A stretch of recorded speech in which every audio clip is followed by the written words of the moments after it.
show the gut, the side. Look at that thing, man. Oh my God. Now that's how you start. Dude, that thing is so long. That's what we're looking for. That thing.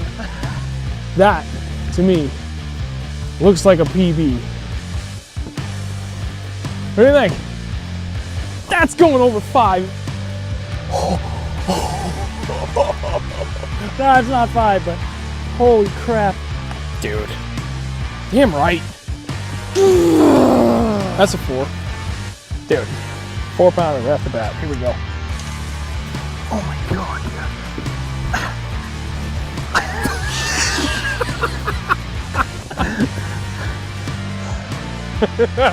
Dude.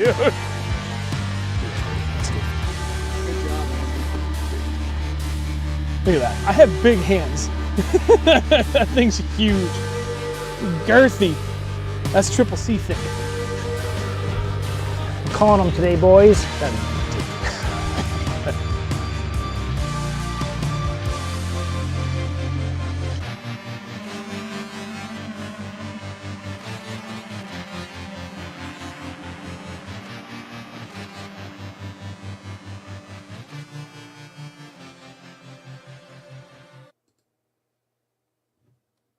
Welcome back to the channel, guys.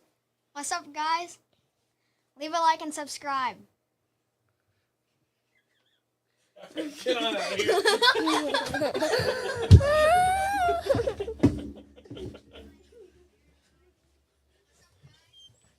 Good morning, everybody. How's everybody doing? Mike has been dying to be on this for the longest. Dang, Andrew shrank. I wish I did. That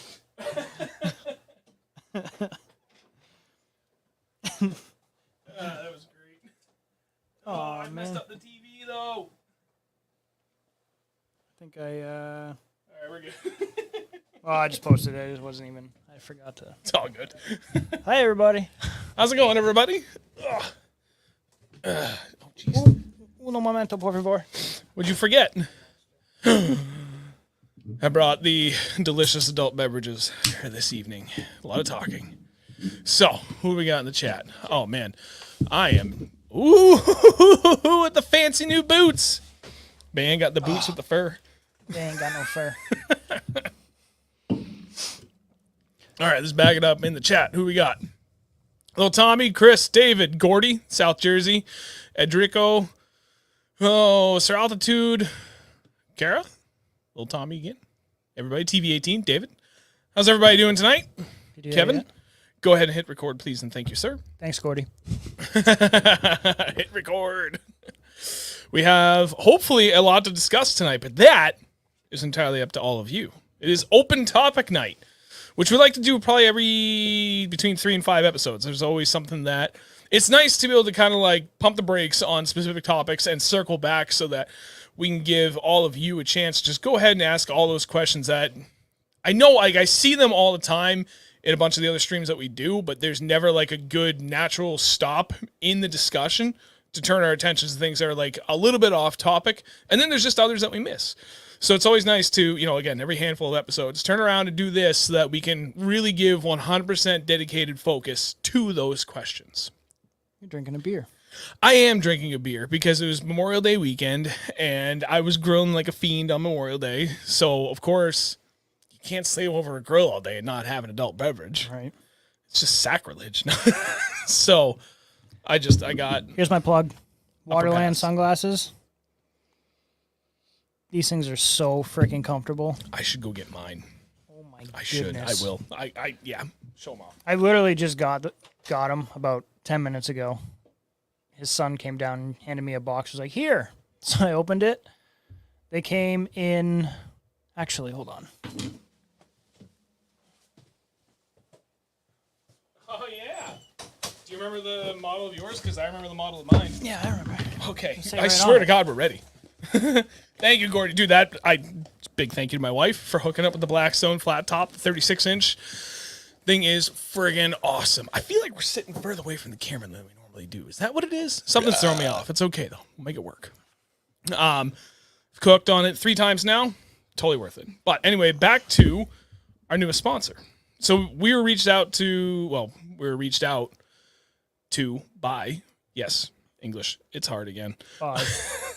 Both Sixth Sense and Waterland. And the Sixth Sense thing didn't work out, but Waterland did. So Waterland Optics hooked us up. We signed a deal with them. I got the Milligans, and you got, do you remember? Yeah, I got the Slaunch. Very, very, very happy with these so far. They just arrived today. They, most importantly for me, They just fit good. fit the hat test. Passed the hat fit test is a better way to put it. Incredibly comfortable. That light's bright, and I can stare straight into it. He would anyway, people. Jesus. Them LEDs are not gentle. My ADD ass is more happy with the freaking waterproof bag that they sent them in. Dude, yeah, I'm actually really stoked on this. I'm curious, what shall you be putting into it? Never mind, I know the answer. Accessories. It's waterproof, not scent proof. They come in a nice case. And they sent the hat. Wicked nice But hat. the hat came in like an oversized Crown Royal bag. It's pretty sick. What else did I get? Oh, they even sent these. Yep. Whatever the hell Lanyards. these card. Lanyards. Well, sunglass lanyard. I don't know if that's what they're actually called, but Retainers. Silicone sunglasses retainers. I don't Just a wear little head strap thing. I take my chances. I should put these on my Oakleys. Because I always lose them. Yes, those you should. Oh my God. Tim, nice, dude. That's what I like to hear. What's going on, Drew? And Terry. No worries for being late. We have quite a few things to talk about tonight. Aside from the open topic, there's a few other things that I do want to address. So this was first and foremost, talk about the latest and newest sponsor. Moving forward, I think that's going to wrap it up for us. Just kidding. We have another one coming. This has actually been something that I'm not going to announce yet until everything's official, but I had a phone call yesterday. Oh, yeah. That, like, we knew it was coming, but then, like, to have the phone call I had from a certain person was just like, holy shit. It's actually quite large. Yeah. So that will hopefully be something we can announce next week. That guy's cover, though. Oh, yeah. No, sorry. My buddy texted me. I thought he was talking about the stream. No, he's talking about the TikTok he sent me. It was phenomenal. So we got that. We covered Waterland. We'll cover the weekend fishing report before we really dive into it. But a couple other things. I didn't get it up on the screen because I ran out of time. But we are going to put a donation goal back up. It was something that we had talked about recently that I do want to move forward with because it will definitely continue to help the production value of the stream. It'll make it easier for us to manage it on the fly. So I don't know what the number is going to be, but I do know that the next donation goal that we're going to set up is going to drive towards basically a dual, like, giant monitor setup behind the camera that, you know, withstands in the whole 9 yards. And then we're actually going to look at building a table so that I can make it easier for managing all this, especially we're doing like constant giveaways and raffles and we're trying to manage the chat. We're trying to manage links. We're trying to pull up whatever. It would make life a lot easier. And the TV that we use right now is it's not right. Like, I can't make anything full screen the way I need it to. So when I'm trying to, like, pull up like the Wheel of Names thing we did last week, I couldn't get to the freaking button because the resolution and the sizing of the screen just ain't right, and I can't make it work because it's just an old-ass TV. I mean, it gets by for now, but that would be the next thing I would like to be able to do. So, you know, hopefully you guys will be willing to chip in and help support that. For anybody who is willing to donate, any one of 3 ways you can do it. If you're set up so you can donate directly through YouTube, have at it. Otherwise, in the video description below, there's a link for both our PayPal and our Venmo. I'm not sure what it's going to cost yet. I'll just pick a random whole number and that will get close, and then I'll cover the rest from there, and we'll be good. I mean, we have other donations we can work with too.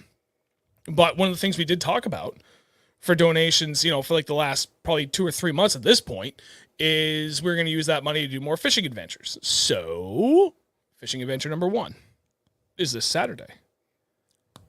Did you get approved for the day off? Yeah. I would say, more importantly, do you care if you got approved or not? I mean, to an extent. To an extent, yes, but it's, yeah. If it were a problem, I would have marched my ass down there and be like, damn it! Do make this happen right now. Nah, I got it. It's all good. We're good to go. Hell yeah. We're going striper fishing Saturday. Saturday morning Saturday morning. Very early. at the docks for 5. Leaving the dock at 5. Leaving the dock at 5. So we should probably get there at like 4:15ish. Holy crap, really? That early? I like to take a couple casts off the dock before we leave anyway. Fair point. I guess we're actually not even going that far offshore either. Probably not. No, we're probably just going to the mouth. Yeah, and then if that doesn't pan out, then we're going to go upriver. I was talking to Dennis about it a little bit today. It's upriver? We might. It depends. If the offshore bite doesn't pan out, then we'll go up the river. But I'm excited because I've been striper fishing for like our winter holdovers, but it's not the same. I've never actually done a proper striper trip. This will be my first time ever doing it, so I'm excited. I'm 99% positive I'm going to bring my big bull shad glide just for yucks, see what happens. So, what if I buy steel leader? I'm not sure. Because I know bluefish could be a bitch. Yeah. They might just rip that bait in half. If it's big enough. I feel like it's worth the risk. Okay, do it. You should be fine. You should be all right. I want to do it. So. I'm bringing mag draft. Oh, I got plenty of those. I'll bring those. Yeah. Probably rip that in half. Rip the harness. If it's a blue, yeah, it'll cut it right in half. Sweet. Well, whatever. Anyway, we're going for stripers. It's going to be a blast. I'm really freaking, like, I legitimately am incredibly excited for this because I've never done it before. So I'm hoping that we will get into something good. I asked through Dennis, but the question was asked to the boat captain, hey, can we bring the GoPros? Because I wasn't sure with him being a full-time guide how they work out. And the dude was like an emphatic, absolutely hell yes. And he's really excited for it. So with the new mounts that I bought recently, which thank you to the donations, by the way, that's what helped funded that. Oh, dude, they're...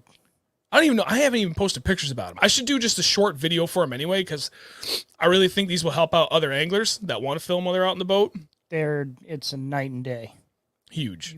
We could run with the camera still up. It's insane. I have allergies.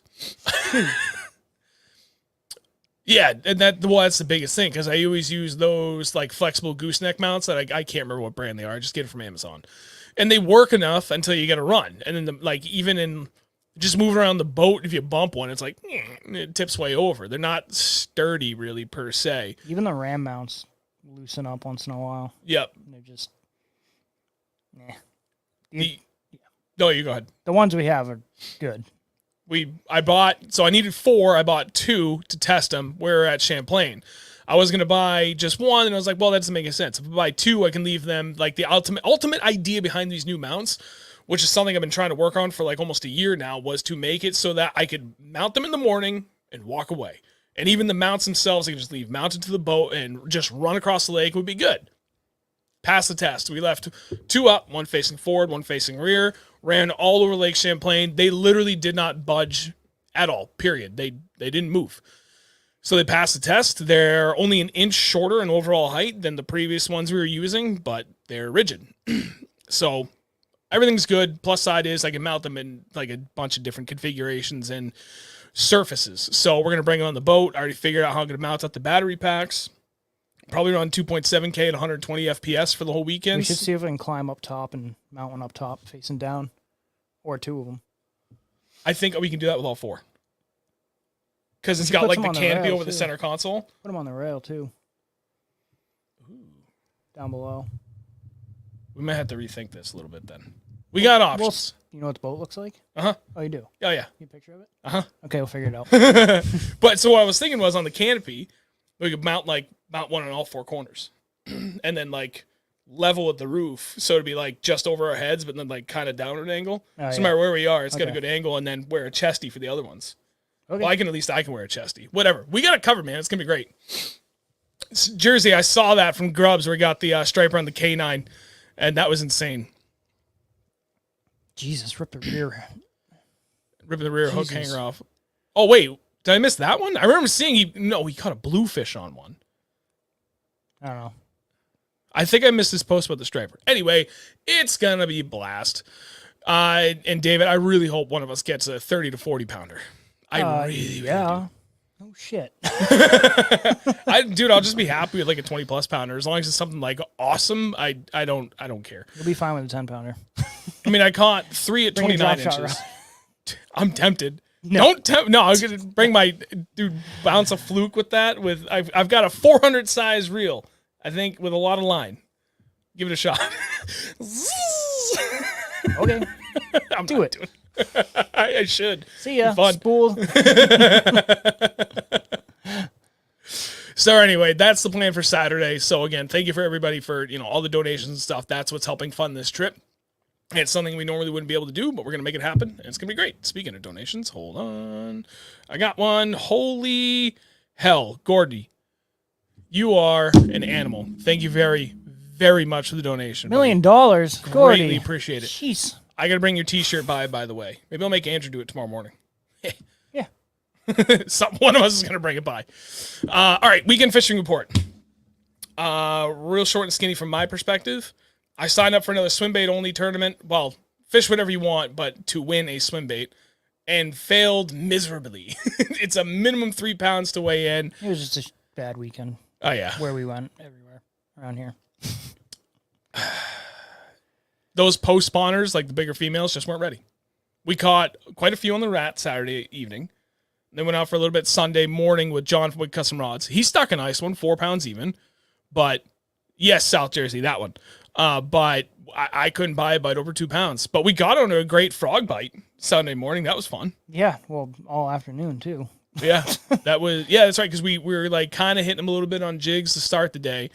And then all of a sudden, like, well, we covered everything. Like we went from the bank out like 30, 40, 50 feet offshore and covered literally everything in between those ranges. Mm-hmm. Marked plenty of fish, caught a couple, saw enough activity. Sucked. That would have been fun, but if we could have caught bigger fish. If we could have got bigger fish. We caught plenty of fish, nothing to write home about on our end. Again, John caught a wicked nice one. There's this one particular spot that seems to always pay off for one fish, and we let John get the first cast, and literally first cast, I don't even think the jig hit the bottom. Sticks a 4-pounder on the Beast Coast Little Magnum. So that was nice. I'm glad if any of the three of us were going to get the one big fish of the weekend, I'm glad it was John. Mm-hmm. But I didn't weigh in a single fish for my tournament. What was the water temps? Anywhere from 69 to 72, I think we saw between the two ponds. Warm. Yeah, and they were pretty close to each other, but I really think it needs like another week. Just about. I've seen like some people in Massachusetts are starting to do pretty good, especially towards the tail end of the weekend. Like even on Monday, I didn't fish at all on Monday. I played with my new grill, which was awesome. What did we do? Did we go out Saturday too? Yeah, after you got out of work, remember? Yeah. The pond of which we do not speak. Correct. The rat bite. Correct. Oh yeah. You got it. You're there. You figured you. We went fishing with rats too. Did you already say that? I did. My bad. It's okay. I tried like hell. To make the LFOD monk get bit. And it's a subtler knock than the Spro 50 rat. And then, you know what? I totally forgot to even throw my juice rat, the Swimbait Scrutiny OD rat collab. I had it with me. I totally forgot to throw it. But I was throwing the monk because I want to fish on that. And Andrew had like 5 fish on the boat before. I'm like, okay. And we talked about this in previous stream. I was like, they clearly want a louder knock. So I just picked up my Spro. I think it was like third cast. I hooked up with the fish. I'm like, all right, they want the loud ass knock. But still, nothing of size. No, it's still nothing of size. But it was fun. At least it was all reactionary bites for like the vast majority of our fish this weekend. Yeah, first cast with the depths on Sunday, I got a fish. That was funny. And then like 5th cast, I got the smallest bluegill ever on the depths. I legit doubled over laughing and went like silent. I was laughing so hard. I saw him reel in and I could see his body language change. And I look over just in time to see him like lift up his rod and catch the depths with his other hand. And hanging off his depths was a sunfish about that big. And I died. I was laughing so freaking hard. I wasn't sure what was going on. I kind of my brain just stopped for a minute. Dude, he sat there for a good 5 seconds like, is this real? God. Oh, that was funny. It was fun, though. South Jersey, I think the winning weight was 15 pounds on the best 3. I think. Trying to think. There were 7 baits, and I think the lowest winning weight was like just a hair over 11 pounds. So it didn't take much to win a bait, and there was some really good baits up this weekend. But 11 pounds, really? That's it? Yeah. Oof. I'm sure I'll be a dumbass and sign up for another one at some point and probably not win another one again. But you know what? I'm going to keep trying because eventually How much are they? I'm going to win $30 an entry. Okay. It's really not bad. I kind of want to enter. You get to be part of the group. I know. I could probably make that happen. Okay. Maybe. I got to talk to Dave. I got to talk to Brian. I got to talk to other people. You have to like, you have to okay it with the, not the family. It's like, I don't want to call them, it's like a mafia, but there's like a group of guys that you got to like go, like, Papa Brian, I got a guy who wants to join the family. No. Please. Just got to run it by some people. Make sure it's kosher, and then everybody's good. Cool. Are we doing the East Coast Rats Only tourney? I saw it. I don't think so. Never heard of it. Oh, hang on. I went I back. don't like catching small fish. Wrong rats. David, 42 pounder off Block Island on an eel using a 7'6" flipping stick with 17-pound mono. Things weren't the same for me on the ponds for a while. Yeah, I can imagine. Holy crap, man. I caught the same 60-pound ray on 7'6" heavy with 15-pound red label. I still can't believe you pulled that thing up. Panda, Andrew's not coming to Anaheim. So I have to travel for work later this year. Early October, I'll be in Anaheim, California for a trade show. But then I think what we're going to do is... I know where you can go. Go hang out. What? Go see Travis. Wait, no, he's way No, north. he's way north, way north. Never He's up by mind. Clear Lake. Yeah. Oh, never mind. He's You way know, north. you know who lives near that area, Yeah, I do. relatively? No, I know. Oliver. Yeah. I already talked to him today. Did you? Yeah, And? he won't be around. Damn. That's okay. I got my buddy Panda. I'm going to go out fishing with him. Oh, sick. So he's only about an hour away. So I'm going to rent a car and drive out. So my plan is, while I'm out in California in October, do some more fishing. Stay out there for a couple of extra days, then fly home, be back in time for work. It'd be good. I'll actually probably take another day off just so I can recover because I know it's going to make for a long day. You better catch a DD. Dude, I'll be happy with a 7+. Like, I'm setting my bar I'd kind be of happy with a 2-pounder going out there. Yeah, that's true. I mean, just as long as I don't get skunked, I don't care. But anyway, so at this point, I think now is a good time. We can start rolling into open topic night.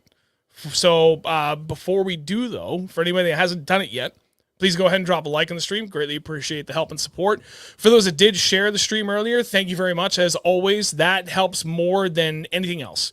But everything together is what helps continue to build it. The growth has been pretty good. We actually hit a pretty good spike like 3 or 4 weeks ago, and it's kind of sloped back down to like a third of what that used to be. So kind of back to where we were probably for like the last 6 months. Still growing, but that spike was there and hung for a little bit and tanked off a little bit. But I think it's starting to kind of slowly peter back up. We've been doing some things with Instagram with the Reels, which have been killing it. Mm-hmm. And that's starting to drive a little bit of traffic. I'm doing more shorts on YouTube, which is also continuing to drive more traffic. So all the pieces of the puzzle are continuing to come together. And then lastly, before we really start this thing, we're going to go ahead and raffle off another hat or shirt of your choice. But we're going to do it differently this time. For those that want to do it, it's still only $2 an entry. You can do it any which way, through YouTube, you can do it through Venmo, or you can do it through PayPal. I only ask this. Put your email address in whatever it is that you do. If you put the donation in through YouTube, I will write it down. DM me or something and let me know. I don't care if you just send me an email saying, hey, I entered, because that's where it's going to get a little bit more confusing. I'm going to hold off the draw until the end of the night. So I'll still do it live so that people can see that we did this fairly. But then the added benefit to that is there's like, people aren't kind of hanging around waiting for this or like, be worried about missing it or trying to fit it in like somewhere in the middle of the conversation and take up like, 15-minute window. So I thought about this earlier today. It will run all night. And at the very end, last thing we'll do is we'll draw the winner and then we'll end the stream, call it night from there. So hopefully that works for you guys. So go ahead and anytime, go ahead and start sending, again, $2 per entry. We'll pick a random winner for a hat and or shirt, whatever it is that you choose. On to the show. We're at the show. I tried to get the new intro done last night, and for some reason the old file was corrupt, so I had to start from scratch. But next week, I'll have a fancy new intro. I'm hoping that Friday and Saturday, I'll have the last 2 days of the Champlain video up. We'll be good to go. But aside from that, let's get into open topics. So whatever you guys want to discuss, start hitting us. We are here to answer your questions. If you guys are interested, also, it's never too late to share the stream. If you want to send out a link to whatever social media is that you have at it. But yeah, otherwise, we're here to answer your questions. Ask us stuff. I'm trying to think about it. I had a question. I was going to ask you a question You earlier asked me today. a question? I was. I legitimately had a question for you, and for the life of me, I can't remember it. Remember. Maybe this will help. Ding. No. Now you forgot more, huh? Yeah, no, it didn't help. Oh. That's what alcohol does to you. Hey, Carla, thank you very much. You the best. Oh, Mom, You the best, Mom. I'm just going to say this. Okay. Okay. What? That was Andrew, not me. Oh, wait, that's just going back to... That's just going back to the PayPal notification, Venmo notification. Oh, whoops. I said okay. Thank you. Yeah. Would you? No, I don't want to send that. It costs me money. I do need to open this. We'll wait for people to start dropping us questions. Please don't play music right now. That'd be very annoying. I said don't. Who's that guy? I don't know. Oh, there we go. Should Right. go down that. Right? Wee. All right. Yeah. Just.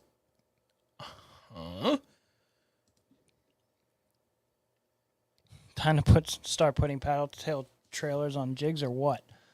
This is where the second monitor really would come in handy. Oh, God in heaven. See what I did? See what I did? I don't know what you did. I broke everything. Okay, there we go. Ferris, great question. Pin it. Isn't it the same chat? Time to start putting paddle tail trailers on jigs or what? Yeah, swim jigs. Yes. It's I guess it depends on what it is that you're trying to do. If you're just straight up retrieving it, like you're throwing a spinnerbait or a chatterbait, crankbait, whatever, then 110% yes. Speaking in general terms, you could be throwing a paddle tail swim bait for a trailer all year long. You just have to change up the presentation or the technique or the retrieve speed, whatever it is that you're doing, depending upon water temp. We fish a variety of swim baits, different colors, different sizes, usually in colder water. I'm giving up a little bit of something here with no skirt.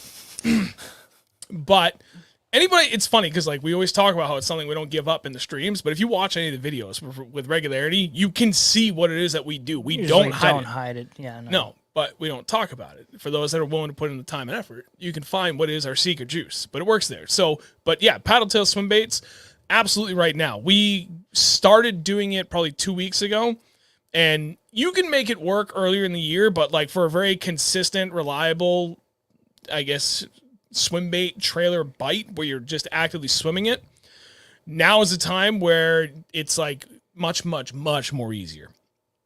Just any sort of, I guess it depends on how shallow you're fishing. Like 1/4 ounce jig is pretty nice. You can't huck it quite as far, even with a 5-inch like Kitech on the back, but you can still heave it. And you can get it in through some thicker cover and it's not going to bomb to the bottom. It just kind of slides through and almost glides to an extent.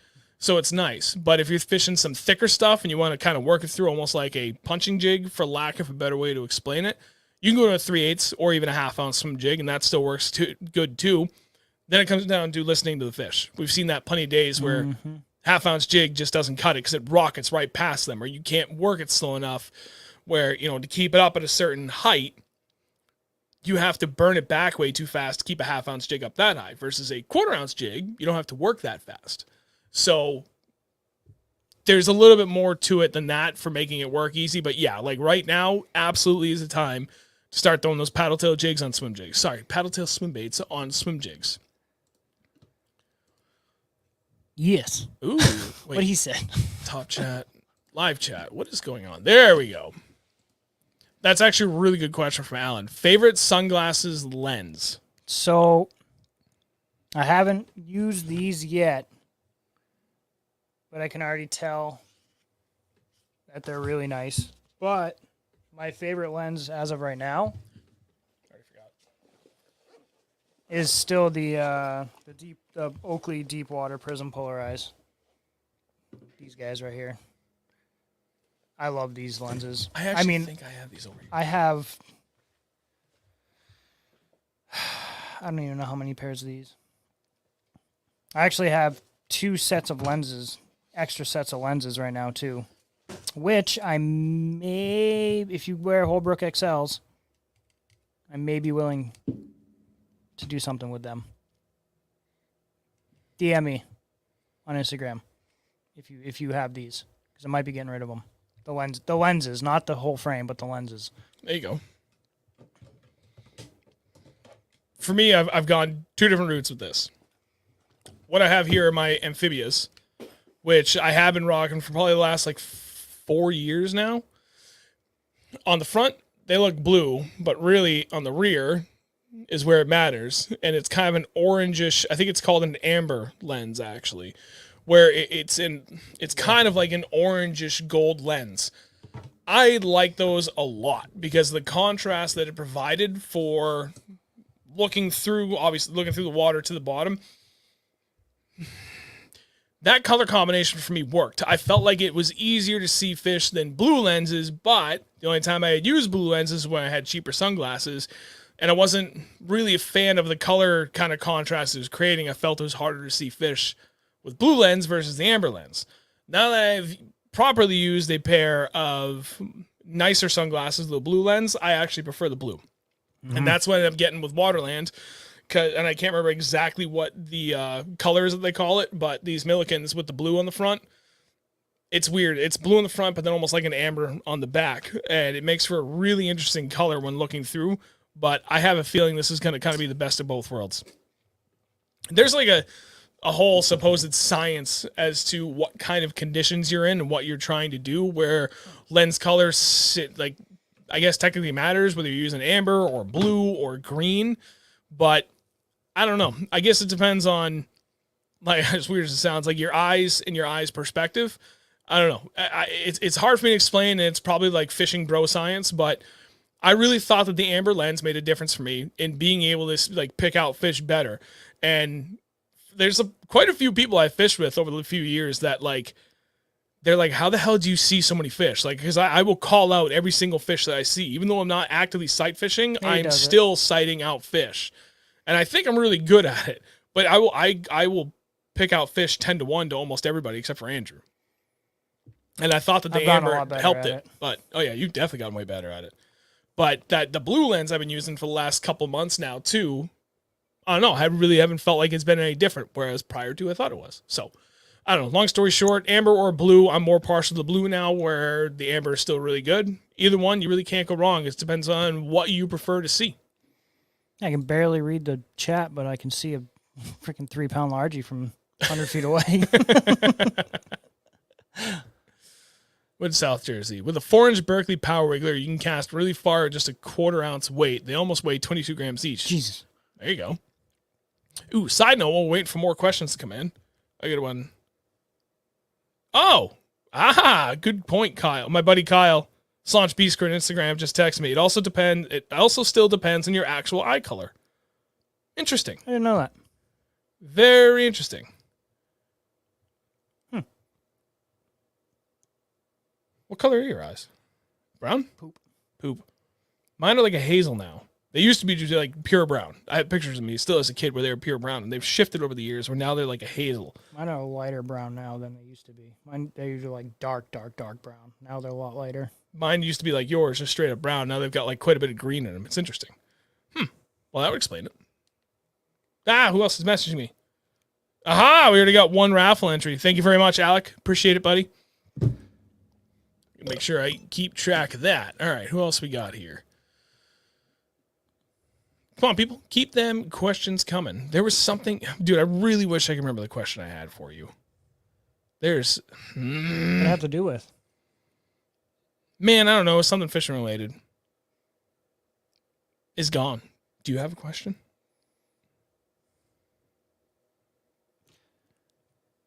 Brandon Polinick, how big is your camper bathroom? So...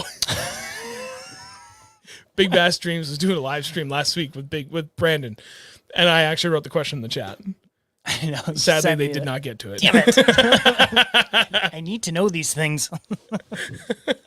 You never know. It could be in a situation where I may end up having to go into his trailer to use the bathroom.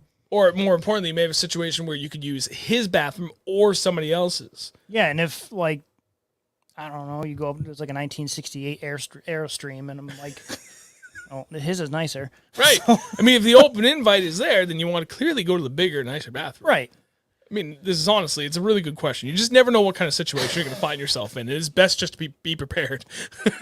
I know Jim. Oh, I gotta go. Bob had a good question. Do you use a trailer hook on your spinnerbaits? I have. I don't use them anymore. I just because I haven't. I don't really see a need for it unless they're really short striking it. But if they're not, if you're catching fish on it, then there's no need for it. Yes and no for me.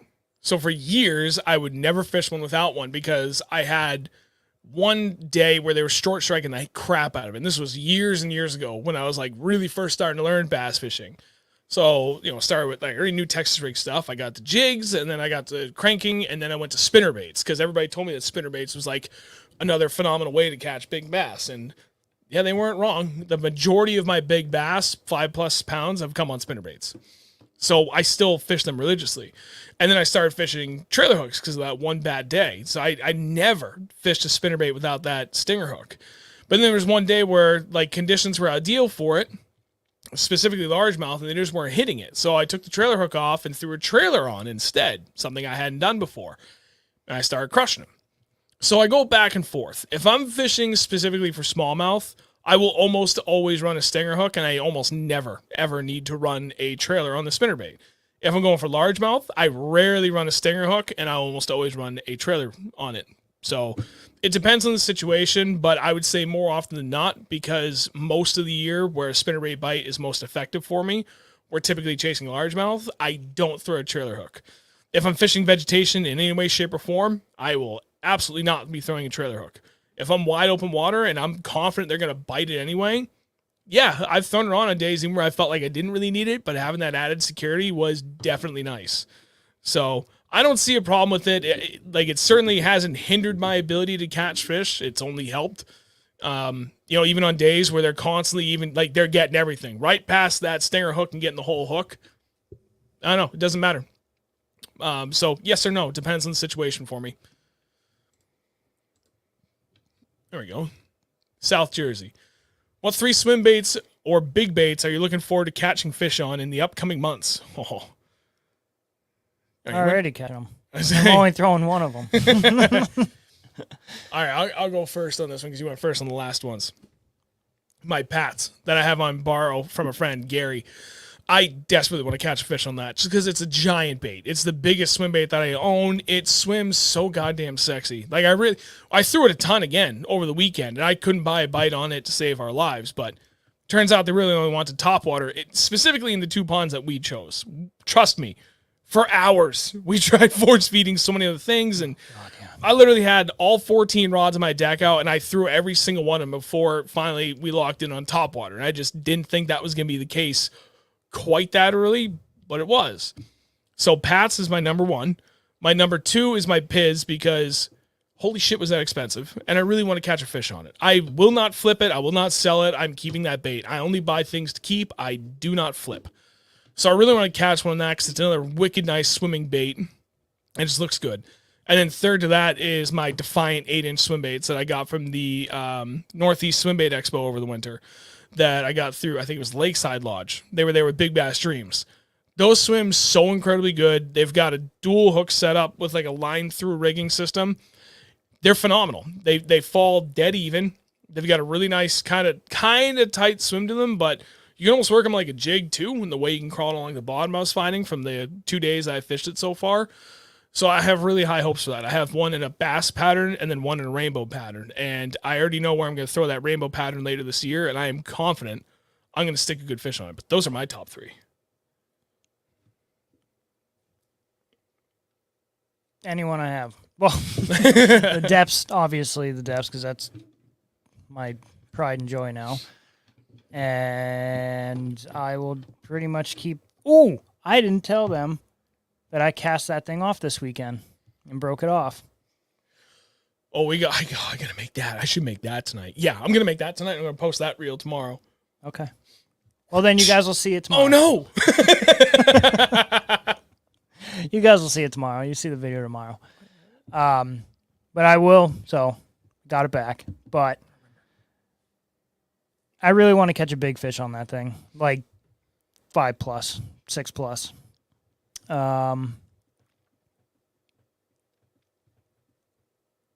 The monk. Yeah, I almost And- mentioned monk. That's like my 3B with my 3AB in the Defiant. And I have this dumbass lure, topwater lure, hanging above my PC. It's the stupidest thing, but I want to catch a bass on it. It's a big saltwater plug. Oh yeah, It's like this big. I want to catch a bass on it so bad just to prove a bunch of people wrong. that thing's gnarly. It's going to get bit. If I just walk it, it's going to get bit. 100%. You're probably right. 100%. I don't doubt you one bit, buddy. Make it. Go to the outlet. There we go. Just Yeah, catch a fish there with it. I can't make this sit where I want it to. I don't know. Anyway, there we go. It was terrifying. You guys hitting any main spots soon? Now you're jumping ahead. Oh, Go Fish Whoops. Dan. Hey, 603 Reed is watching tonight. He came up with the shack and needs a couple pointers for clearwater fishing for smallies. post Okay. spawn. Post spawn. Yeah, post spawn definitely is much more consistent. Sorry, I thought that was me. I think that was you. Okay, if you're going for them right now, top 3 baits that you want to have tied on: Ned rig, Oh yeah. drop shot, and I almost want to say top water because I feel like they're still at a good point right now where top water is pretty viable. Spy bait. Maybe, Shallow. yeah, no, spy bait actually could be pretty good. Up shallow. Could be good. Crankbait. I mean, honestly, like a Ned rig between. You know what? No, I take that back. Ned rig, drop shot, tube, and I know they're all bottom contact baits, but more often than not, that's still going to work just fine for you. Stick to natural colors for your tag leg of your drop shot. Tie it about 8 to 10 inches long. You'd be fine with a 1/4 ounce drop shot weight on it. I would say, I mean, right now, most of the good clear lakes, at least in New Hampshire, they're either spawn or just barely starting to get into post spawn, depending upon how far south in New Hampshire you are. If you're much further north in New Hampshire, northern Maine, I mean, there's still probably pre-spawn up there. So it depends on where you are, but I mean, literally any of those 3 things are going to get bit. Honorable mentions to maybe a shaky head, definitely a spider jig, which is a twin-tailed hula grub on a either 3/8 or a 1/2 ounce football jig. Really, the weight of the hook doesn't really matter, but those are the 2 that I stick with the most. Work a jerkbait fast. Yeah, I mean, even post spawn, that will still kill them. So jerkbaits, trying to think, spinnerbait. Like if the wind's ripping, spinnerbait or a chatterbait will still get them. You can work them pretty fast and pretty high on the surface. They're going to come up and crush it. Again, topwater should be able to get them, whether it's a popper or a walker. Even whopper plopper. We've had pretty good days doing that. You have. I've not really had much luck on the whopper plopper. I've gotten a few fish on it, but I just honestly don't really like it. It's a weird kind of like very, very, very one-dimensional bait. I don't know. I don't know. It works, but it's not my favorite top. I like to be able to actually like manipulate the bait Yeah, that and thing you not just just be like, okay, here we go.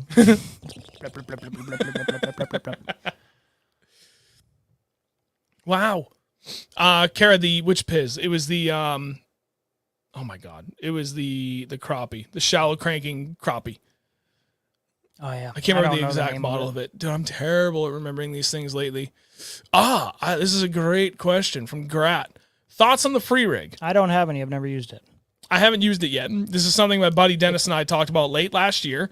And then my buddy David actually called me about it after we did our show last week. He's like, hey man, how come you didn't bring it up? I was like, I haven't thrown it yet. And we were only talking about like things that it was our best post-spawn techniques, not just like the best. 2 very different things. And that's just something we haven't done yet. But I'm excited to try it out. It's funny because we were out this weekend. We were like 2 hours into fishing Saturday. I was like, son of a bitch, I forgot to go buy weights so I can throw this because I meant to throw it. And it probably actually would have gotten bites too. Probably, yeah. It's a good idea. I mean, it makes sense. That makes I'm gonna absolute try sense. it. We got to do it. I mean, we could just go to Gordy. He's got the weights we need. We have literally everything else. We just need the right You need weights. the ones you tie on? Yeah. So Not the pinch ones. through. Yep. But just a closed ring. Mm-hmm. We're going to do it. We'll report back. Okay. Kevin, are you guys hitting any main spots soon? Yes. Possibly. I would like to. We've talked about it for the last, 4 years now? We got to go to Maine. I'd like to go back up to where Kristen brought me. Oh, yeah. Meet her up there or something. I could take a Monday off. That would be a blast. I don't know when. Probably not till August, actually. That is when place I'll have time off. seems like real good. Yep. Real good. We had some pretty big marks on the boat.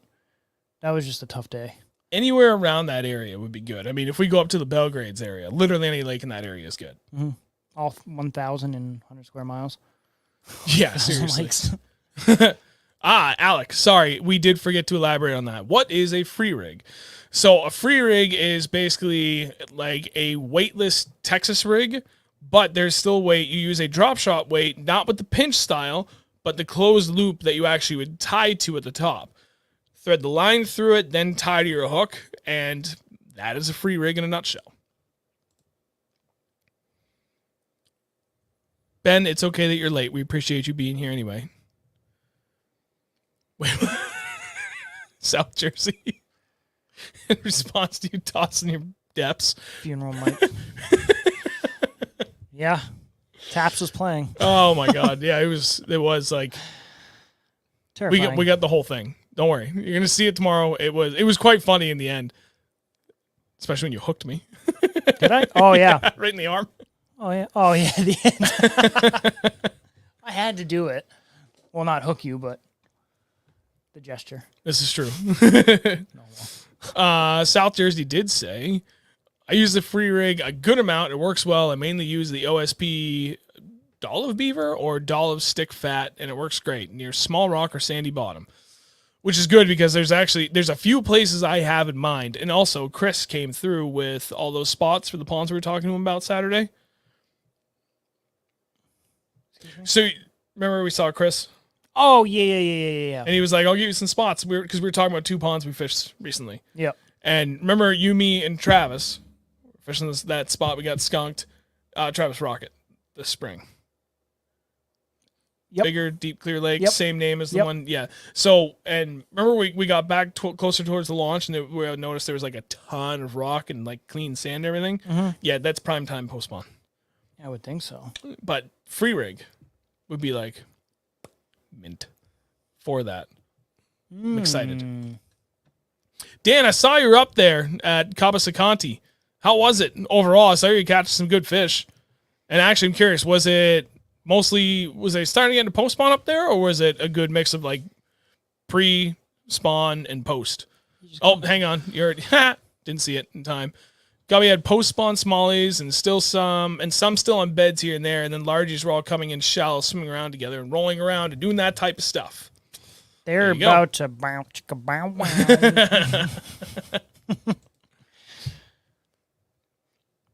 I feel bad for them. No, but no. They're just like, ew. Babies. Gordy said, the hula grub with the 1/8 ounce football jig put a bunch of fish in the boat for me last week. Hell yeah. Yeah, he was on fishing vacation. Yeah, dude, you had a great fishing vacation too. He caught a bunch of fish. Yes, he did. Hammered them. What else? I'm trying to make sure we didn't miss any other comments. Keep them coming. We got plenty to talk about. Didn't miss anything on my phone. That's the free rig. No, I got everything. It's getting warm in here. Yeah, I got a sweatshirt on. We set the fan up. It was chilly when we got started. It got warm really fast. I know. Here's a question I'll post to everybody else in the chat while we wait for more questions. Does anybody have any fishing vacations planned? Like strictly fishing vacations? You should. We actually have to talk about that. About Champlain this summer. To figure out what you have for time. Yeah. Because the people we're supposed to go meet up there, we got invited to stay with them in their RV. They'll be there for 3 weeks. Okay. So however long we can do. whether it's during the camp or the week after when they're just there to fish. Whatever. I know. Doesn't matter to me. All I know is I want to take like at least 3 days of just fun fishing time up there, because obviously there's the Vermont pond in which we do not speak. Oh. And then there's 2 other ones up there that we haven't touched yet that I know have donkey smallmouth. And I really want to go fish them. And then there's that one that I keep talking about. It's much further south. That tiny little one that we went to with Todd? No. It's the same name. But this is the good one. It's way up there, dude. It's a hike. Oh. It's a hike. Like yeah, from where... I know where that is, yeah. Yeah. I've seen that on maps. It's a hike. It's up there. All the way back down. Okay, September, but almost every weekend. Nice. Where are you going? Are you staying local or are you going somewhere far for that trip? There we go. South Jersey. Have your fish been acting weird towards cranks? For me, out of nowhere, the fish stopped biting my cranks and was wondering why could it be due to the spawn? I haven't really been fishing any cranks yet, which is kind of funny because before the show, like literally up until the last minute before I hit go live, we were working on our crankbait order through Strike King. That's a lot. A lot. But I'm excited because it's something that I used to be into huge and then stopped doing it, but have slowly started getting back into it much more recently. But I realized also that I have lost quite a few crankbaits and or broke them over the last couple of years. So I am in great need of replenishment, and I've got about 100 crankbaits in the cart just for me already. And I'm sure basically probably just going to double everything so that Andrew gets the same things unless he chooses different colors, but I already know I picked some juicy colors. I mean, all those colors every look depth great. range. Oh, yeah, dude. As long as you got the chartreuse and black one, I'm good. I have the chartreuse and black in 3 different diving regular cranks and 4 different sizes of square bills. Double them up. And then I've got every variable of perch and bluegill and craw, and then it's just some pure black ones, especially for those bigger square bills. So anyway, I digress. But I can't say. It's weird. Just that moving bait bite in general hasn't been there for us. So I'm assuming it's the same for crankbaits, even though it is definitely a very different moving bait bite than say a spinnerbait. But they haven't been touching it in that weird post-spawn funk that they always go through. They're either just barely nipping it off the bottom or they're just attacking ferociously on top. So that's the only thing I can say that I could elaborate to on that. That was me. When are you going to Champlain? Dan, when are we going to Champlain? We are going sometime in July, anywhere between July 10th and the first weekend of August. Oh my God, I can't turn my head. How's your neck? My neck? Dude. Don't get to my age. Wait, look at me real quick. No. Oh, no. God damn it. I gotta just sit You've here been all doing normal, the not like Douglas a Rod croissant. big money. Oh, hey, Ryan, how's it going, buddy? Ooh, anyone doing the Douglas Rod's big money opens? I had not seen that. I can tell you right now, not us. Because we're not doing any tournaments this year. Except for there is 2 of the Merrimack Valley ones. Yeah. That we'll probably end up doing, so those will be fun. Maybe 1 Bass Nation Open, depending on the schedule. There's that one on July 10th on the Connecticut River that I would like to do if we're not in Champlain. If we're in Champlain, like, if it has any remote chance of messing with Champlain, we're not doing it. But if Champlain isn't until like a little after that, then I would like to do it because I know that stretch of the river fairly well. The rest I feel confident we can figure out and put on a pretty decent showing, if not better. But yeah, I would like to be able to go.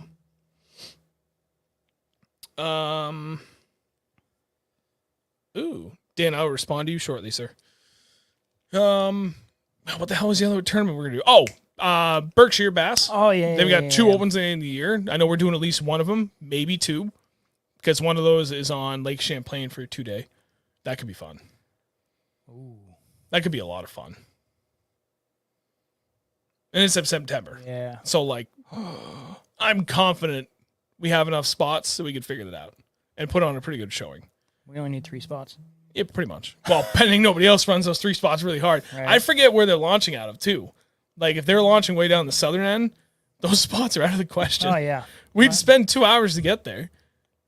I mean, in all honesty, it'd be worth it, but Get up there, fish for 3 hours, and come back. we literally have to run up, gas up, fish, come down, run back almost all the way, and then gas up again right before hitting back at the ramp. We'd have 4 hours to fish if we're lucky. Nah. It would make it for a really tough day. It would be a very If it was a busy day. big money tournament, That one's a little bit better. I forget how much it's going to be. But that's got they potential. are pretty good though. Yeah. All I know is that we're doing the fall classic with them for certain because I don't have any travel plans for work, which is nice. I was saying if it's like for like 10 G's, yeah, we're doing it. Oh, yeah, totally different story. Run that boat hard. Come on, girl, you can do it. What else you guys got for questions? It's early. It's still only 9 o'clock. We don't have to run this till 10, though. That's for damn sure. Anything that we didn't cover even last week on techniques specifically or certain baits that we've been running? I'm curious. Otherwise, another question I have for you, too. What other topics do you want us to see coming up pretty quickly here? I know this is something we've talked about a lot, but I promise you it is absolutely at the forefront of my focus moving forward once I get past these 2 Champlain videos, is we're going to be doing much more technique-specific breakdowns for short-form videos, anywhere from 5 to 10 minutes, because there's a lot that we can talk about, and I have ideas for how we're going to be able to film this so that because one thing people were talking about is they would love to see something much more on jigs because you and I fish them so damn much. One of us is going to have to get in the water while we're working the jig and talking about it, and I can split screen it so you can actually see what we're doing with the rod, and obviously the footage will be synchronized, like perfectly dead nuts synchronized, so that everything you see moving in the rod is happening direct relation to the jig in the water, and you'll see the 2 side by side. Like I want to do more things like that. Yeah, we can do that for sure. We filmed underwater before anyway, so Yes, we have. So we we just have to go somewhere clear. plenty of options. I know where we should go. I know where we should go to. We got Okay. plenty of options. We're only going to be in like a foot of water for a lot of these things anyway. Gordy, another really good question. What is your pre-fishing routine, as in going through gear, etc.? Do you want to start? I think. Well, I mean, it's pretty much due like conditions. We first off look at the weather. What the weather's doing, what the wind's doing. It's gonna be raining, bluebird skies, 900 degrees, 30 degrees, and go from there. Pre-fishing, pretty much go out and fish your ass off for as long as you can to figure them out before the tournament starts. I mean, That's one big part of it. Yeah, it was. and then kind of almost It's evolved quite a bit It's- for us over the last few yeah. years. And a lot of it is a lot to it. weather, more than anything, dictates what our approach is going to be. Andrew's spot on that being the very first thing. Wait, launch out of St. Albans? We're doing Champlain. Wait, That which money and one where is- the launch is, we're doing Champlain. That's our area. Oh, Okay. See you guys at Champlain. Anyway, so our pre-fishing thing has evolved quite a bit over the last few years, and a lot of that is credited to how much time we put on the water, that a lot of that like knowledge base is there. So now you're just trying to like kind of hone in the specifics. So obviously weather plays a big part in exactly what we're going to target and how. Once we know what the weather is going to do, then there's actual on the water time. And how much time we actually spend fishing has decreased dramatically over the years. One, because you don't want to sting too many of your fish. And two, a lot of it, depending on the time of the year now, has kind of been much more heavily dependent on electronics for us. We already know, depending on the time of the year, like any one of these 20 areas could be it, right? So I've been going out there, especially like the last 2 years, and just straight up using my electronics. Am I marking bait where I think they should be? Am I then marking what I believe should be bass where they should be? And the moment I find a couple of areas where everything that on screen looks to be playing right, yep, they're in the right depths, they're right near the right structure I think they're going to be at, they're at the right depths and, within proximity to those things I think they should be at, then and only then will I drop a line. I'm not the one that drops. I should be at least pinching off my barbs, but I don't. But I I don't do dummy hooks or nothing. Like I drop a real bait and I will pull up 1 or 2 fish. So that way I get an idea as to the size of fish. And this is much more important for me when we're doing places where we're going to rely heavily on smallmouth, so that I can get an idea as to what the average size of the fish is in a lot of the schools that we find.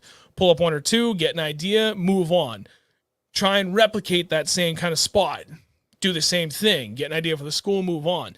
And if I'm starting to, okay, yep, those 5 spots I ran have all been dead consistent, so I at least have an idea that I can rely on pretty consistently when it comes time for the tournament.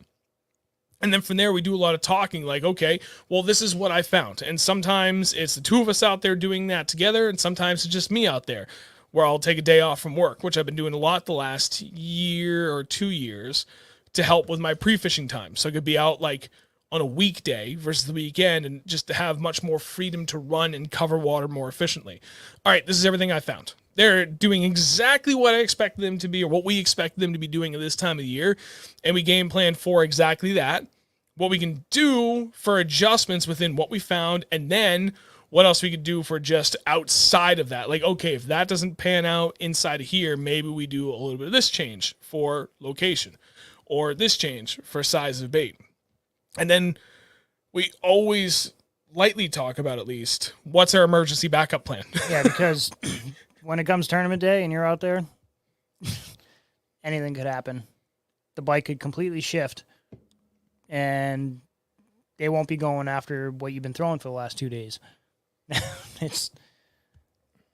But at least you have an idea now of where the fish should be, the areas that they should be in. And if they're not in those spots, then they're usually either going to be up shallower, or they're going to be out deeper or suspended. Yep. It's just they're going to be in the same area, just either deeper, shallower, or suspended, or they're feeding down. Yep. You just gotta figure it out, just like every other day of fishing. Yep.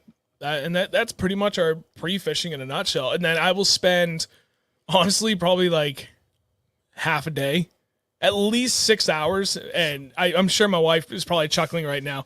The day before, cleaning the boat, getting everything as clean as I can, just because clean workspace is a happy workspace, and it helps you keep your mind focused, because there's just less shit in your peripheral vision that could be potentially distraction, whatever you want to call it. Just for me, having like a really nice, perfectly clean, everything organized boat just helps me keep in a good mindset. And then from there, I will agonize over retying every single rod and making sure everything is tied up exactly the way I want it, hours before bedtime. And I have my favorite snacks. Yes, snacks are important. I'll make sure everything's gassed up. Like, I will make sure 100% of everything is ready the day before, because there has been plenty of times where we've rolled up tournament morning and we're always ready at least an hour before takeoff, 90% of the time. Sometimes we're showing up a little late, and all of a sudden the weather's not doing what it's supposed to be doing, and we're doing last-minute game plan changes. But that's okay, because I've already got the boat organized in such a way. Like last year's Berkshire? Exactly. Oh, my God, that wind completely blew up all our plans and made for a hell of a tough day. Sustained 50. Everything we needed was laid out. And then we were able to make some last minute adjustments before launch. So as soon as we were able to hit the water, we could just start firing away. Everything was at our fingertips. So it's a lot more than just going out and stinging a couple of fish and hope for the best. Like, for me, and this is the shit that I live for. Like, I get fired up even thinking about it. This is one of my things I just love about tournament fishing. It's the entire process. I love all the prep work just as much as I love the actual process of being fishing in a tournament. Well, I mean, you got all your stuff. You're like, okay, that's perfect. That's perfect. That's perfect. All that stuff's ready to go. Get in the boat. You're off. All right. We're at the spot. I tied this on for this spot. Yep. Let's go. And how many times have I said it, where for me, my favorite thing about fishing is it's an ever evolving chess match, and the rules are different every day. It's one of my favorite sayings about bass fishing, and you got to figure them out every time. So I get everything done. So the whole drive up and the moment until we start fishing, and even obviously the rest of the day we're fishing, I'm already trying to figure out the rules of the day, what it's going to take to get it done, and just hope that through my years of experience and a little bit of research we had time to do, everything comes together. We haven't won anything in a couple of years, but my God, we won a tournament 2 years ago. We podium. We podiumed him a couple times, but we're still hanging closer to the top. We're hanging better than average. More, I would for say not really fishing too many tournaments, I'd say we do pretty all right with them. yeah. And every tournament we've done has been on bodies of water we have almost no time on, or literally have never been on. But that's by design, because that's when it's fun, because then it's an actual challenge. It's not like, oh, we're going to the same Exactly. pond again. right. Damn it. Winnie? Ugh. I had to throw that in. Oh no, you're right though. To me, it's really a test of like, okay, how much do you really know your shit? Like, yeah, okay, guys that go out and have been fishing Winnie for the last 30 years, like, I'm sorry, but that's not impressive to me. You've got 30 years of experience in the body of water, and yeah, granted, everything changes here and there.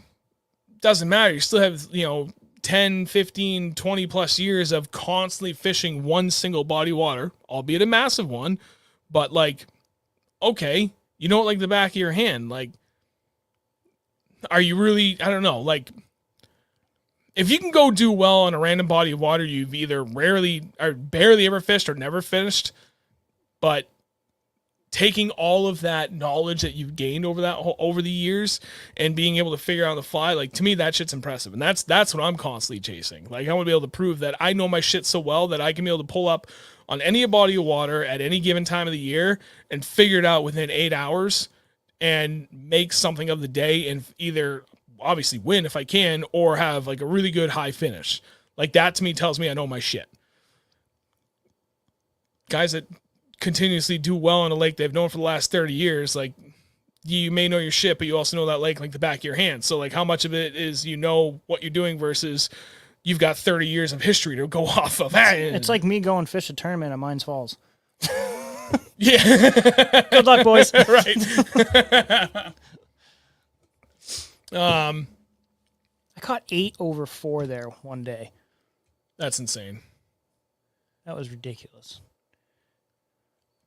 Ooh, Kara, I'm going to get to your comment in a second, but there we go. It was George's comment. So when you're marking fish in water that you're unfamiliar with, what kind of baits do you have the most confidence in to quickly identify whether or not the marks you're seeing are indeed bass?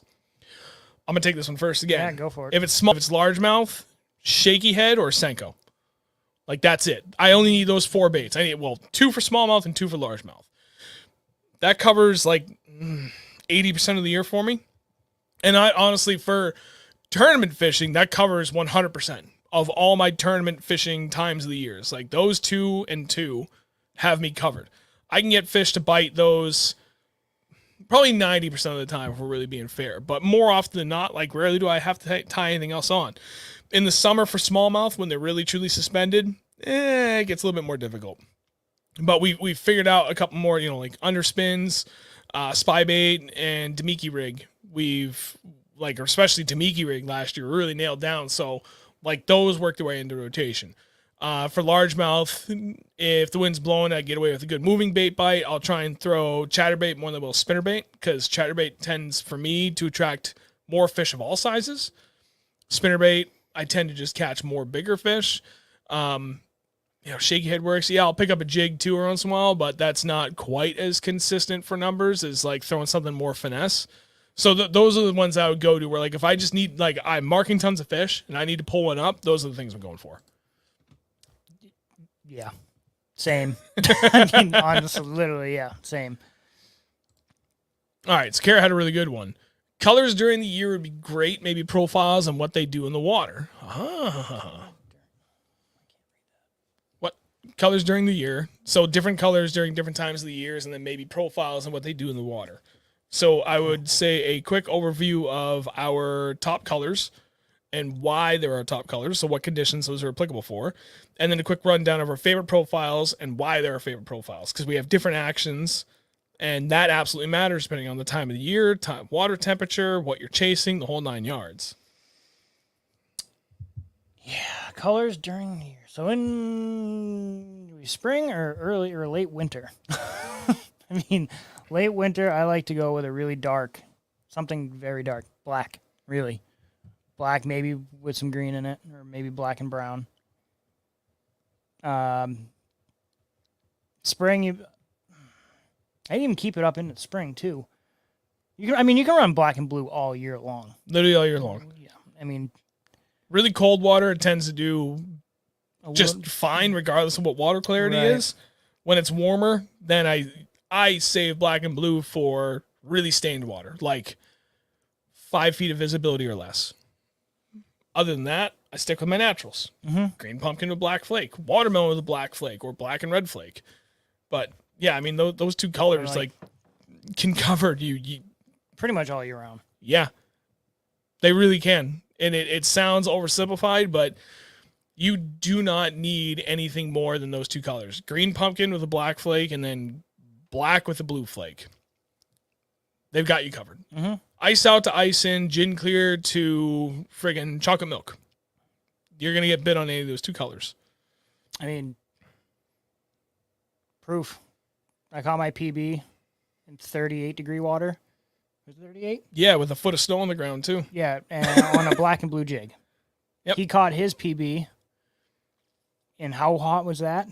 That was in mid-70s? August. Actually, I think it was still about 80 degrees. On When was green- that? No, it was early September. So yeah, no, water was probably mid 70s by that What point. color was your bait? Green pumpkin with black flake. Boom. 7 pounds, 5 ounces, 7 pounds, 7 ounces.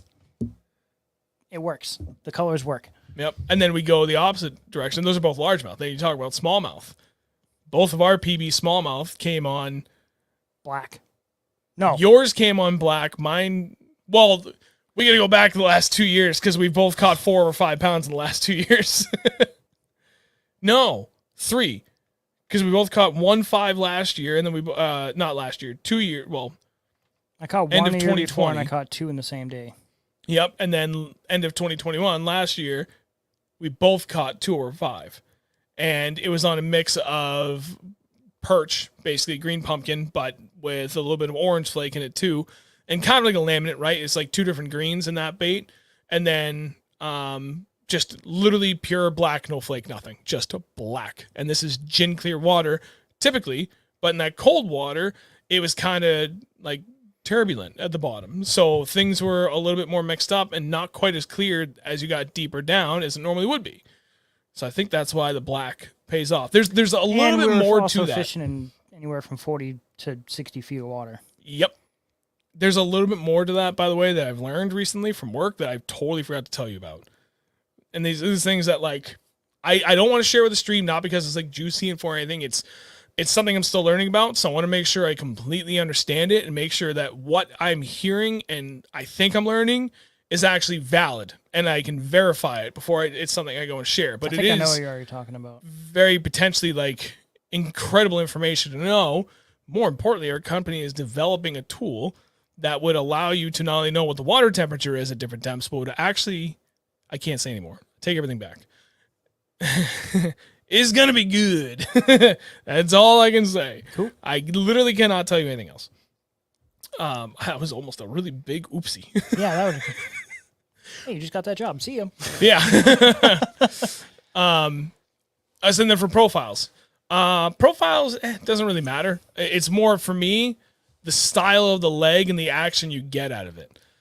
I will go with anything from a Zoom Super Chunk, which is just a flat leg with no lip to the leg whatsoever. They do not kick. They just fall straight. They stand straight, literally zero action, to something like the Beast Coast Flip and Delight or the Striking Rage Craw, All Which the way is- down. which, yeah, is about as violent as you can get. The colder the water, the deader the action you want. And then the warmer the water, the more violent the action you want. That is a very general outlook, but serves you very well. As that water gets to kind of that mid-range, where you're talking like 50s, well, I would say mid-40s to mid-50s, you want to try and find something that has a moderate amount of action to it. But then once you get like 60 and up, then you can just start throwing stuff that's violent, and it works just fine. They may not always hit it on the fall, but as long as those appendages stand up straight when it's on the bottom, like if you're talking about a jig trailer, that works. And there's a reason I bring that up, because there's a difference, right? If you throw a twin-tailed grub as a jig trailer, twin-tail grub is just like a ribbon-tail worm. That thing looks like it's swimming extremely violently in the fall. There's a lot of action. It's like, help! But what does it do the moment it hits the bottom? Especially twin-tail grub. Those arms just fold back in, and now it's got no bulk to the profile. I mean, it's got bulk, but it doesn't have any profile. It's just this little ball down there. Small but loud. Yes, but if you have something like a Rage Claw or the Strike King, Strike King, Rage Claw, or the Beast Ghost Flippin' Delight, it has violent action in the trailer legs themselves in the fall, but then those appendages still stand out straight when they reach out, so you still have that taller, longer profile for something. So, I mean, that's it in a nutshell. That's something we could put a whole episode dedicated to. Just colors and jig trailer styles and sizes, the whole 9 yards. I don't know, was there anything else we missed? From a general perspective, I think that covers it. Yeah. I mean, cold water, I like to go a little bit smaller of a profile. Shorter, fatter. And then once it starts getting warmer, I want a bigger, like no cutting down the trailer, just full-size trailer on a full skirted jig with as much action in that trailer as possible as it gets warmer. Like if from cold to hot, big action, little action, smaller, fatter profile in cold. Yep. I 100% agree. Moving on, Alec. I have a tourney on Candlewood on Sunday. Any info to give me some glimmer of hope so I don't pack the cooler full of cold ones and hit the sandbar by noon? Pre-fishing sucked. So my question is, what was your water temps?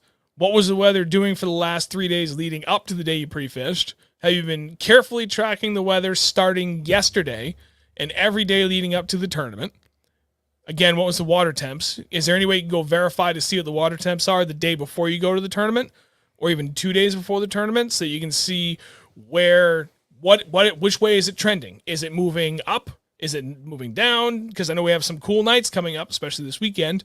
Is it just staying dead consistent the whole way? 70 to 72. Which way is the wind blowing? How long has it been 70 to 72? My point is, I'm trying to figure out, and I'm pretty sure at this point, are those fish purely post-spawn, or are you finding a mix of, immediate post-spawn to well and truly post-spawn? Because then areas that you fish are going to matter greatly, where you really need to nail down those areas that are, well and truly post-spawn and have been for several weeks now, if not longer, so you can get into the more active fish. And then from there... If they're straight off beds, that could be a tough tournament. Yep. Trying to find areas where the vegetation has been growing better than others. Because that's one thing we've been finding around here in southern New Hampshire the last 2 weeks. Yeah. Vegetation is way behind schedule. Yeah. There's literally only one pond, and it was the one we fished Sunday, where all of a sudden, we're like, oh, holy shit. Okay, finally, a pond that has vegetation by now that it's supposed to have. Within the last week. Yeah. Finally. But finding, for me, finding areas where the vegetation's really started to develop and has been well established, I tend to do better around that for those post-spawn fish. Finding areas that are relatively close to where the bluegill want to start spawning. If you can find those areas, I trying to work that transition between all the largemouth, if that's what we want to go for, that are well and truly post-spawn, trying to find patterns where the wind is playing into your favor, where it's going up towards spawn flats, where generally if you've got good spawn flats where largemouth go, you're likely going to find spawn flats for bluegill from there. Those are going to start spawning pretty soon. Once the water gets in the upper 70s, they start doing their thing. Because those largemouth aren't going to go off too far. They're going to move off those spawn flats into kind of what was the pre-spawn staging areas. They're just going to go right back there to cover, and a lot of those fish are going to come right back in and start feeding on those bluegill once they start coming up to do their thing. And those bluegill are not that far behind. So just trying to work those areas and using the weather to your advantage. I still will always fish wind-blown points. Those always help me. And if you can find that area where it's okay, this was a spawn flat. I know there's a ton of bluegill in the area. Hey, the vegetation is emerging, and the wind has been pounding the shit out of this area for the last 2 days. Those are your high probability areas. Other than that, I don't really know what else to tell you without being on the water myself. And then going back, don't worry, I got to circle back and forth with this. So some largemouth still in beds. Smallies were post-spawn. I think they were mostly just off beds when I pre-fished yesterday, hoping they get out of that funk by Sunday. Were you fishing the southern end or the northern end? I'm just curious. But if you were finding largemouth are still on beds, I'd start looking at those smallmouth, because that's Candlewood and Champlain are really unique for the country, not just New England, not just for Vermont or Connecticut, but for the country, where in 2 casts you could stick a 5-pound largemouth and a 5-pound smallmouth out of the same spots. It's 2 lakes that you could truly win with either one on any given day. I really feel that. Now, obviously there's exceptions to that, different times of the year, where largemouth are definitely going to win over smallmouth and vice versa, but I feel like this is a good time of the year where either one could get it done. Oh, dude, yeah, you got to go to the northern end. Northern end's always going to be warmer than the southern end. Well, typically, I guess a lot of that would depend on current and overall depth and stuff, but typically your northern end is going to be warmer than your southern end. Well, this time of the year, that might not matter as much as early season. It might be pretty similar top and bottom now. Yeah, I'd still go run that northern end if you can and take a gander. Hey, Brian, thanks for joining, buddy. Hey, Brian.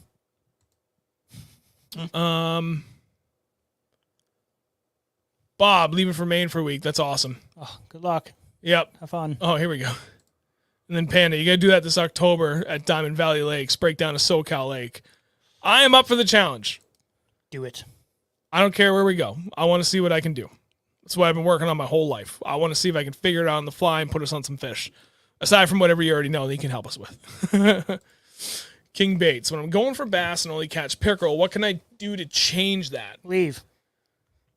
Yeah. I mean, they both hit the same things, unfortunately. There's I mean, I really jacked my neck up. there's too many times where I've gone out Yeah. and just caught like 100 pickerel. That's a tough one. We've got ponds like that where the pickerel are just running rampant, and Yeah, they just own the lake. we just don't fish them. And I know it probably sucks to say it because you might be limited on options, but you might just have a pickerel problem in that pond, man. And it really could just be as simple as that. There's one pond I can think of absolutely unequivocally has a pickerel problem. And we stopped fishing it as much as we used to because despite the fact it has big bass, it's not worth the hassle because you got to go through 100 pickerel before you catch one good largemouth. And even then, it might not be that good. It might be 2 pounds. You may have to go And through just like meh. Right. You may have to go through 500 pickerel before you catch finally one that's like 4+ pounds. So, I mean, there's literally been days we go out there and catch like 60 pickerel. if you're And catching, like 7 bass. yeah, if you're catching that many pickerel, you really should start culling them out. Look up on the Fish and Game website, which I think for Massachusetts, actually, it's under something different. I don't think it's actually under Fish and Game. No, it's Wildlife Management or something. It might be. Inland Fisheries. I think it's inland fisheries. I know that's what it is for Connecticut. Whatever it is in Massachusetts, look it up. See if there's a catch limit on pickerel. See if you can find someone who wants to eat them. I mean, that's really the best thing to do. But They're otherwise, honestly pretty dude, good. you got to start culling out those pickerel and do it legally. Do it smartly. Don't overdo it because you still want to maintain a balance on your body water. But if you're really going through that many pickerel, especially at the time of the year where like bass and pickerel are really kind of hanging in the same areas, like, dude, you got a pickerel problem. George, awesome. Glad you clarified on both species because I chase them both. I'll try to throw a shaky head for largemouth lakes of fish. I struggle with utilizing my electronics to their full capability. Good luck, George. Don't try and shake your head for smallies. And you're very welcome, Kara. Oh, there we go. Passion. Do you guys ever fish squarebill crankbaits? When and where? You first. Yes, in the spring, shallow, smashing off rocks. Mm-hmm. I already broke one on Champlain this spring. Just I kept telling him, like, dude, I'm really crashing these rocks. That one of those rocks just didn't feel right, and then my crankbait didn't feel right afterwards. I came back and like 2/3 of the lip was gone. I'm like, well, You're fishing it right. and that's what you said. You're like, yep, you're fishing that right. And I was like, yeah, but that was my last one. There's a reason why we're putting in a giant order of Strike King tonight. I only like fishing. I mean, I don't only like fishing them in the spring and fall, but that's mainly when I do, when that water's has a dramatic change. That water temp has a dramatic change quickly, and it fires them up for like a couple weeks, 2 weeks or so, I'd say. Yeah. When it's really starting to shift. And then I'll put them down until the spring. Yeah, I'm with him on that. I haven't fished square bills as much as I used to. Sorry, I punched the mic. But I'm starting to do it a lot more now. I mean, the beauty of a square bill, it's got a really wide, erratic wobble. It deflects off cover beautifully, so it fishes around structure great. And they're just really easy to fish. I mean, just bomb it out, crank it back, deflect it off anything you can. They work great. I mean, you can. I've had luck in the middle of the summer with them too, up shallow for smallies. Yes, you have. I had to think about that. I was like, wait a minute, when? I know exactly what day that is. The wind was ripping. And they were loving it. It's funny because that, and then I've talked to quite a few other people who have done really well chasing post-spawn smallies. I don't want to give too much away. Anyway, using different baits to crash into the bottom. I'll let you guys figure out the rest of the details in there because this is actually important information that helps us. So because of that, I have very specifically chosen some baits that we're ordering from Strike King tonight that will continue to help us with that bottom crashing intent. I know what you're doing. I already know what you're doing. You don't even have to tell me. I didn't see it. I just know. Works killer for smallmouth. And the big thing is deflection. Now, actually, it's funny. So for our channel members only, I put up a question on YouTube on our community page on our YouTube channel.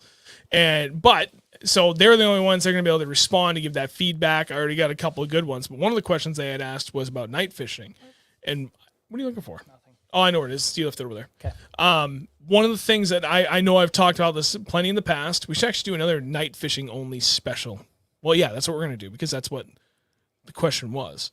We have to do another one again. A night fishing special? There's some people I want to bring on for that. Anyway, one of the things I talked about, and it goes hand in hand with square bill fishing, is like deflection, right? Just causing that erratic action and getting that reactionary strike out of the fish kind of goes hand in hand also with the way I like to night fish, where I used to love fishing really nice shallow sand flats, but there was one pond in particular that had a ton of freshwater mussels. All the bait fish would move up to feed off the mussels. All the bass would fall up to feed off the bait fish. And then from there, I would do one of two things. I'd either run a really deep diving crankbait in 3 feet of water, but I could slow roll the absolute hell out of that crankbait and it would just sit there and it would look, to me, what I was trying to do was make it look like a little bait fish just kind of cruising along the bottom, just eating. And that thing would just keep constantly digging in and go all over the place. And that, to me, made sense. And it must have because I crushed fish. And this is back, oh God, this is sad. Almost 18 years ago now we're talking about. When I knew nothing, but I was starting to learn. And I would kill it. And it would be either that or a big, like, 1/2 ounce of 3/4 ounce jig. And I bomb it up literally on the shore and drag it in and just drag it. But it's this giant, bulky black jig with a big ass trailer. 3/4 ounce again to make sure it stay at the bottom, and I just kind of drag it. And it would cause this big old just commotion. And that was another thing I would kill it on. If I couldn't get them on the crankbait, I'd get them on the jig. One of my two favorite ways to catch them at night. Which is why I bought those black baits. Yes. Spinnerbait at night works too. I've caught a bunch of fish on spinnerbait at night. Yes. Spinnerbait, chatterbait, working flats at night. Especially square bill for me. Square bill, yeah. just shallow cranks. Yep. Like dive down to 4 foot depth range for shallow cranks. But back to the original question. Yes. Yes on square bills. Oh, and yeah. just crash them, man. I know we already answered it, but just have one tied on all the time and throw it when it feels right. When the wind's crashing into the shore, throw it. If something eats it, it's going to work. Absolutely. And then King Baits. My problem is I'm in a Wednesday night league and have to fish that pond. Wait, what happened? Change it up. I would go, so the two things that I do that I rarely catch pickerel on, not to say never, but definitely rarely. Pickerel really like reactionary baits, so stay away from those. Bottom contact, finesse presentation, and topwater are like the two techniques I have that I rarely catch pickerel on. Yeah, I don't really catch many fish on topwater. I mean, pickerel on topwater. Yeah. Especially big topwater. And especially where, like, you are now, like this time of the year, yeah, dude, like topwater is definitely viable. You should be throwing it. So I mean, literally anything. I mean, go old school, the jitterbug, go with the whopper plopper, go with a frog. Buzzbait is one of my favorite topwater baits. Always has been, always will be. I actually caught one with buzzbait this weekend. Oh, you did? Yeah, that's right. Wake baits, like you name it. And then for finesse stuff that pickerel really tend to stay away from, not a Senko. They like that. I mean, jigs and get it down and keep it on the bottom. Shaky head is another killer one. Really, those are my two go-tos for bottom contact. Man, that's going to be tough. Especially if you're working weeds. Like, those two still work really well in that. Texas rig baits, but try and keep them on the bottom. So just Texas rig either... I mean, shit, you could Texas rig a Senko, and that works great. You know, just use a light bullet weight. Just a regular worm, a lizard. People, I really feel like people still overlook lizards, and that is still a phenomenal Texas rig bait. 4, 5, 6, 8-inch lizard, doesn't matter. They still kill it. Big 10-inch worms. Any of those should get you around the vast majority of your pickerel, and hopefully that helps. Tell you what, though, now's the time for any last-minute questions, because we got some important things we have to attend to after this. It's already 9:30. I'm going to be up very late. I'm very sleepy. I've had my one beer. I've had my downer. I'm going to go have a Red Bull after this to get my upper. Have some water to balance out the hydration. And I'll be up till 1 o'clock tonight to work on things. Oh, God, I was up till 3:30 last night. What? Yeah. Were you playing Warzone? No. Okay, good. Downloading right now. Oh, is it really? Okay. I said it. I got it figured out when I got home. Good job. Proud of you. Yeah, Warzone. I just couldn't sleep last night. Oh. I'm tossing and turning until 3 in the morning. Because of you or because of someone else? What do you mean? Well, no, I was alone. No, not in your room, somebody else. Adjacent, somebody else. Okay. I don't know, maybe. Aside from that, you know what you guys should do? You should take a minute. Drop a like on the stream if you haven't yet. And also, more importantly, just as important, if you haven't done so, definitely take a look at our sponsors when you get a chance. We have some amazing companies that have been doing some incredible things for us. Top of the list is Ben's Tackle Shack. What Ben and Dan have done to support us since they got on board with us, it really is incredible. So if you guys are anywhere in the area or you're looking for stuff, they have an online storefront as well. They're down in Leicester, Mass, which does not spell like the way it's pronounced. Leicester. But they have a great store. Their online storefront is pretty good. They have a pretty damn good selection. So if you guys are interested, definitely check them out for any of your tackle needs. They actually have a lot of gear options too. And I think something that maybe not a lot of people know about, if you're into the big swim bait scene, they have quite a few like incredible big swim baits. They have stuff from Bullshad. They have some stuff from some local big bait builders like Defcon and, oh gosh, is it BB Baits? Oh, I really hope I got that right. It's on the tip of my tongue. Anyway, if you're into the big swim baits, they legitimately have some incredible big baits. If you can't find them on their storefront, their online store, definitely go down and visit them. Aside from that, then we have obviously our mainstays, guys that have been with us for several years, have been phenomenal. Lose Fishing, Strike King that just came on, obviously Waterland that just came on. We have FXR Pro Fish, been with for 2 years now, which by the way, like if there's anything you guys want from any of these places, reach out to us first. We have discount codes we can share for the vast majority of them.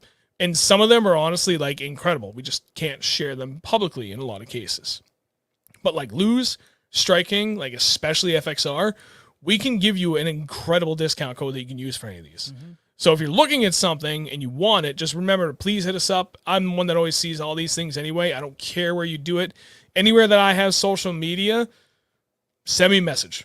My phone will go off. I will see it. I will get back to you, and I will be able to help you out. Who dat? Oh. There's a good question from King Bates. Would you consider a 6.14 pound bass a big one for my PB? Yep. 110% yes. I don't. You should see what I wrote to Nate about Big Fish Day. I feel like with social media, especially over the last few years, people's idea of a big bass in different regions has really gotten skewed because a lot of people see like what they just did at Lake Fork for the elites, right? No, it's not even fair. No, but those are outliers. Like, do they do that on a regular basis? No. Do they do that on a semi-regular basis? Kind of. It's not normal to catch bags of fish like that. And also, you're talking about only, 3 people out of 100 of the best goddamn anglers in the entire world that could do this at one very prime time of the year. It's and then, usually a lot of social media anglers too only share their big fish. So, and I'm not saying this It's is a just 614 ounces. 14 ounces. Oh, yeah, that's then that's 6-14. You've hit one of my pet peeves, King Baits. But anyway, you bring this up, made me something I've been thinking about for months now, and I just wanted to elaborate on it. That's a giant. I don't care where you are in this world. A largemouth over 6 pounds is a giant, period. I don't care what fucking tournament you're in. Any time of the year. If you have a 6-pounder in your bag, you are stoked. I don't care if you're KVD day 4, day 3 of the Bassmaster Classic on your way to what would be his 5th if he ever came back to fish the elites. If that dude has a 6-pounder in his bag, he is fucking hyped. right. I don't care. Anybody's hyped. You got a couple threes and then you hit a 6. It's like, oh man, okay, got to get these threes out of here. Yep. Here we go. In 99% of all cases, if you have a 6-pounder in your bag or you caught a 6-pounder anywhere, goddamn yes, that is a phenomenal fish. That is a giant, especially one that is just kissing 7 pounds. That is a true giant, especially for New England. But that's a damn big bass anywhere in the country. I don't care what anybody says. I will never let anybody downplay a 6+ pound largemouth. That's a big fish. And yeah, Alec, you're absolutely right. Social media has absolutely skewed people's views on what constitutes as a big bass. Big bass. Big bass. Big bass. Big bass. Big bass, chase me. Dreaming. All right. Well, I don't know. We gave you guys a last minute opportunity there to get some more questions in, but I think now is a good time for us to call it quits. We appreciate everybody coming out, hanging out, On a raffle? asking more questions. We only had 1 entry, so Alec by default wins. Alec, congratulations. Congrats. Go ahead and message me what you would like for a hat or a shirt. I think we gotta figure something out. For anybody, we gotta sell more of these things. Can I say waffle? Yes, I don't care what you say. Okay, Waffle. cool. We'll do waffle. Alec, let me know what you want for a hat or a shirt, buddy. You've earned it. Aside from that, everybody, thank you very much for watching. Again, for anybody that already dropped a like on the stream, that means the world to us. For anybody watching this after the fact, go ahead and drop a comment. Let us know what you think. Any last minute questions. We will see you next week. I think we'll have a guest lined up. We're going to get back into the swing of things on that and get back to much more topic specific nights. So, after you, sir. See if I can do it this time. I believe in you. He's going to do it. No, I'm not. Thank you, everybody, for coming out watching our show tonight. Every week, Wednesday night, 8 o'clock at youtube.com/603bass. 8 o'clock Eastern. He did it. Ladies and gentlemen, he did it. Give me, that counts. Give me the 5. Yeah, that was 4. It counts. Close enough. Round up. Have a good night, guys. See ya. Later.